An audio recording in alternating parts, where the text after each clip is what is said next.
day of the Lord is a day when the kingdoms of men come to an end. I believe that all these prophecies are speaking about the same kingdoms. Daniel saw a statue representing different kingdoms that would come on the earth. And then he had a vision where he sees the lion, and he sees the bear, and he sees the leopard, and he sees a terrible fourth beast. And now in the book of Revelation, which is prophesying the day of the Lord that comes upon all nations, what do we see? We see one beast, not four beasts, but this one beast combines the characteristics of the four beasts of Daniel. So Daniel saw a lion representing Babylon, is that right? And the beast of Revelation has the mouth of a lion. Are you with me? Daniel saw a bear representing the kingdom of Persia. The beast of Revelation has the feet of a bear. Daniel saw a leopard representing the kingdom of Greece. The beast of Revelation has the body of a leopard. Daniel saw a fourth beast representing Rome. It was a terrible beast with iron teeth that crushed all the kingdoms of men. And of course, the beast of Revelation has 10 horns and 7 heads, similar to that fourth beast of Daniel.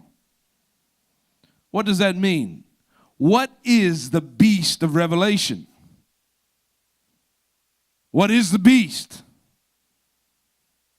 Well, it's a combination beast. It combines all these kingdoms into one. What does that mean? It means the beast of Revelation is not a prophecy of a single kingdom. It's a prophecy of all the kingdoms of men, the kingdoms of the beast that are in history. They're there today, and they're also coming in a final incarnation during the day of the Lord. The beast of Revelation comes out of the sea. Where did the four beasts of Daniel come from? They came out of the sea. It's prophesying the same things. It's prophesying about a single beast, but this beast represents many kingdoms. It represents the kingdoms in history. It represents kingdoms that are there today, and it represents kingdoms that are still to come. It represents the statue of Daniel. That statue that Daniel saw, that King Nebuchadnezzar saw, that representing the kingdoms of man, that statue was destroyed as a stone not cut by human hands struck it on its feet and turned it into dust. All these prophecies are speaking about the same thing. They're speaking about the destruction of the kingdoms of men. This beast of Revelation, it's a terrible beast. It blasphemes God. It takes captive the people of God. It overcomes the saints. And people say, who can make war with this beast? Who can stand against this beast? It's so powerful. It's so terrible. Who can stand against it? Do you remember that we said when God brings judgment, he usually uses evil armies? So maybe you wonder, the day of the Lord, God is going to come and destroy the kingdoms of men. But how does he destroy them? Well, the book of Revelation talks of terrible armies rising up. Terrible armies that will destroy much of the earth. And these are evil armies.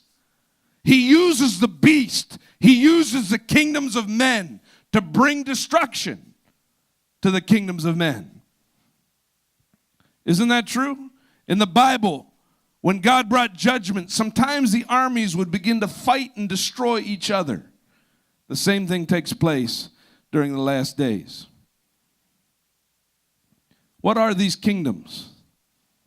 The book of Revelation talks of a beast coming out of the sea and swallowing, overcoming the people of God. You can even compare this to the story of Jonah. Jonah fled the purpose of God. He fled the obedience to God, and he ends up in a boat going to Tarshish. And the winds come upon the sea, and the boat begins to be batted to and fro. And finally, the people in the boat say, what should we do? And Jonah tells them, throw me into the sea, and the sea will become calm. So they throw Jonah into the sea, and a great beast out of the sea swallows Jonah. That beast swallows Jonah can be compared to the beast coming out of the sea in the book of Revelation and the 4 beasts of Daniel. This terrible beast swallows the people of God. This beast in history has taken many different forms. If you look at the beast in Revelation, it says it has 7 heads and 10 horns. And in Revelation 17, we're told that 7 heads have fallen, 1 is, 1 will come, and then the beast will arise for an 8th time. So this beast, representing the kingdoms of men, has 7 heads, and it says that 5 heads have fallen, 1 is, 1 will come. What are these kingdoms? What are these heads? Well, if you read the Bible, you find 5 kingdoms that fell, 5 kingdoms that came to an end in the Bible testimony. I believe these are represented by the 7 heads of the beast of Revelation. The first kingdom is Egypt. The kings of Egypt were blasphemers. The pharaohs were worshipped as gods. They were worshipped as an incarnation of the god Horus. And so the kingdom of Egypt overcame the saints. The book of Revelation says the beast overcomes the saints. Nobody can stand against him. And of course, the kingdom of Egypt swallowed the people of God. The people of God were captives, slaves in the land of Egypt. Just like the beast swallowed Jonah, Egypt swallowed the people of God, and they became slaves in Egypt. They became slaves. And you go to the next kingdom, the kingdom of Assyria. The kingdom of Assyria invaded the land of Israel. It overcame the saints. It overcame the people of God. It took the northern tribes captive. So as we just read in Revelation 13, about a beast rising out of the sea. And this beast is very, very similar to the beast that Daniel described. Daniel described a lion, a bear, a leopard, and a terrible 4th beast. The beast that rises out of the sea in Revelation 13 has the mouth of a lion, has the feet of a bear, has the body of a leopard. It has 7 heads and 10 horns, similar to the 4th beast of Daniel. In other words, Daniel prophesies about 4 different kingdoms, each represented by a different beast. The beast of Revelation combines these kingdoms into one beast. In other words, the beast of Revelation, it's not speaking about a single kingdom. It's a beast that represents different kingdoms. It represents a number of different kingdoms. It has the feet of the bear, like the kingdom of Persia in the vision of Daniel. It has the mouth of a lion, like the kingdom of Babylon that Daniel and Nebuchadnezzar saw. It has the body of a leopard, similar to the kingdom of Greece that was represented by the leopard in Daniel's vision. It has the 7 heads and 10 horns. The 10 horns are similar to the terrible 4th beast with iron teeth that Daniel saw, representing the kingdom of Rome. The beast of Revelation is not a single man. It is not a single kingdom.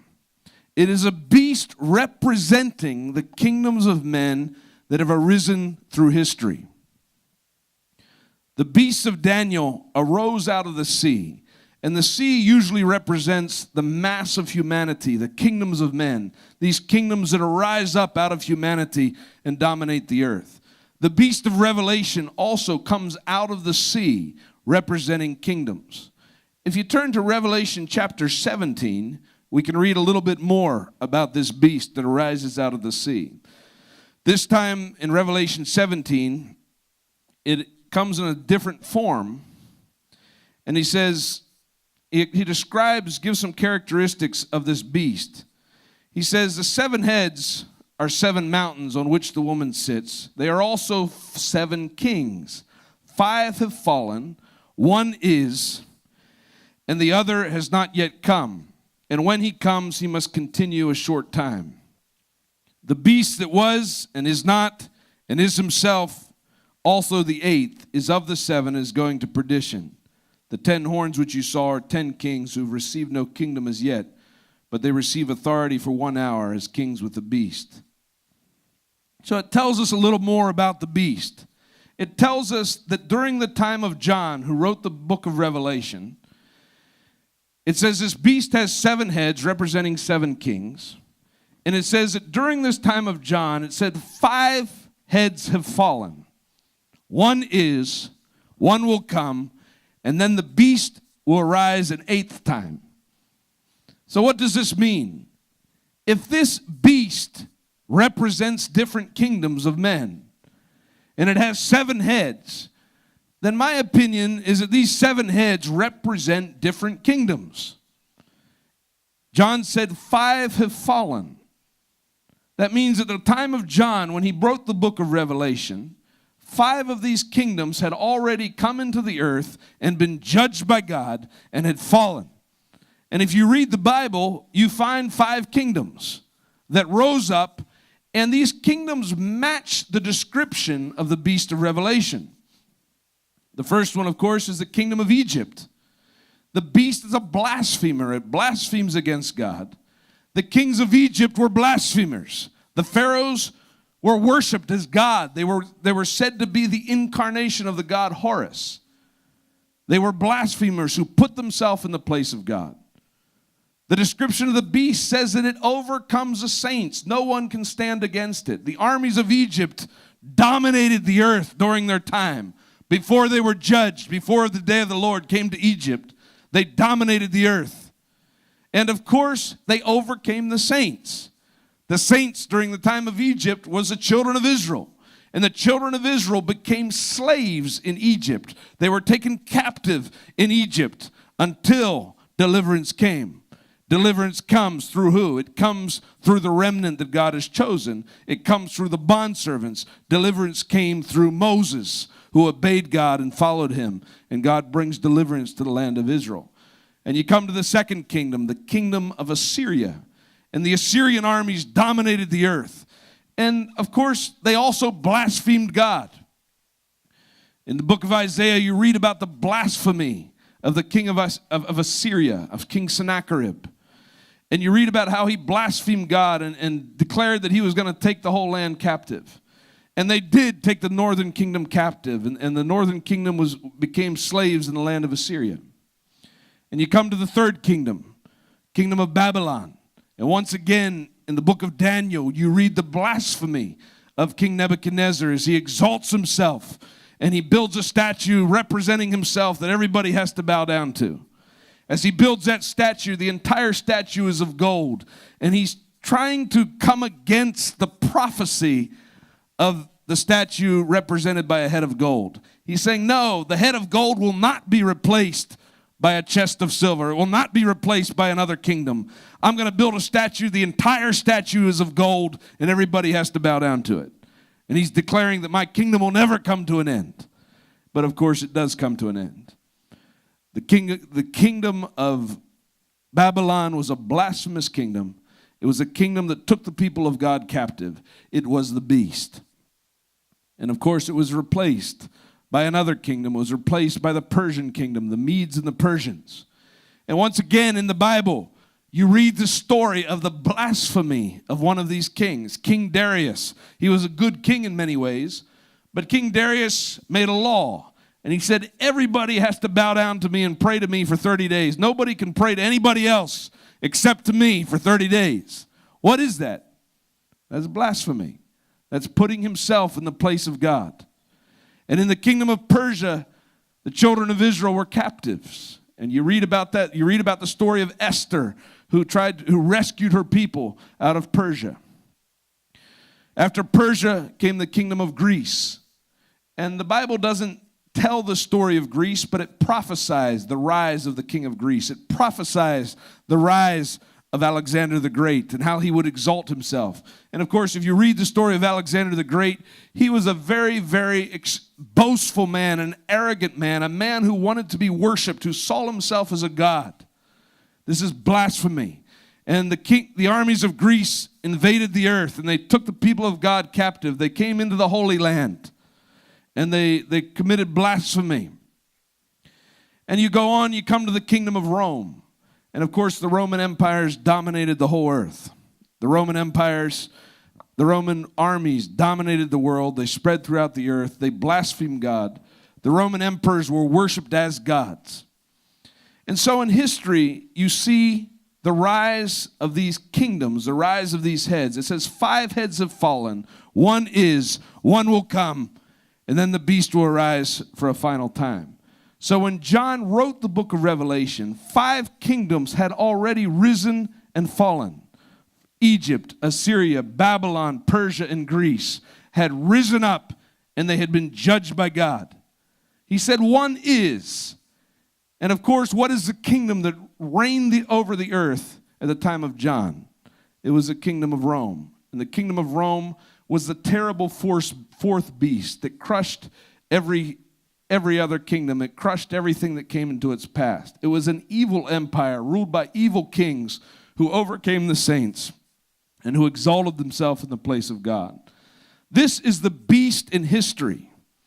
The beast rose up in history, was judged by God. The beast is there today, but it's also going to come in a final incarnation. We're going to talk more about that in the following segment. The day of the Lord is a day when the kingdoms of men come to an end.